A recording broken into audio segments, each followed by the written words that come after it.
तो economic growth का सबसे अप्रोप्रिएट मेजर क्या है? Most appropriate measure of economic growth is क्या है? Option A gross domestic product of a country, GDP of a country. It is one of the indicator, but can we say it is the most appropriate? GDP of a country may be not. Option B net domestic product, right? तो यहाँ पे net domestic product दे दिया, यहाँ पे growth दिया गया, depreciation add किया. Then you have net national product which is also an important indicator, right? तो यहाँ पर, and then option D is per capita income, right? Now there is a subjectivity involved in this question because क्या appropriate है ये हम कैसे बोल सकते हैं? Because sometimes we want to look at GDP, sometimes we want to look at net national product, और sometimes we want to look at per capita income, right?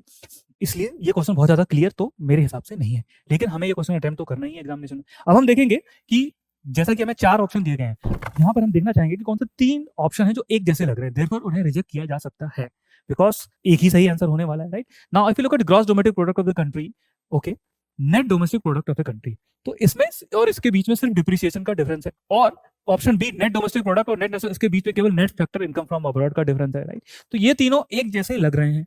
जो डी ऑप्शन है वो पर कैपिटा इनकम है, यानी कि economic growth का per capita के level पे मेजर कर रहा है, साथ ही साथ रियल इनकम को भी मेजर कर रहा है, यानी ये इन्फ्लेशन को भी एडजस्ट कर रहा है.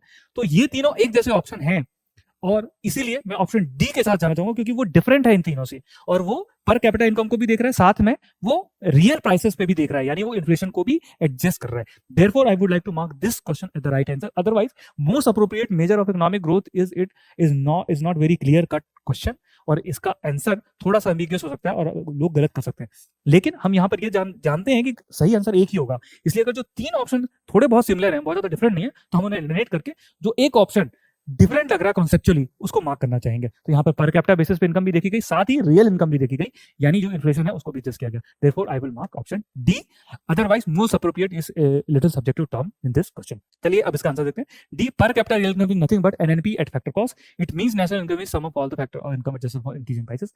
The answer is also not very clear in that sense, but जो यूपीएससी ने आंसर दिया था वो डी था, इसलिए हमने और हम देख सकते हैं कि बाकी तीनों सिमिलर है, तो हमें डी के साथ जाना होगा, राइट?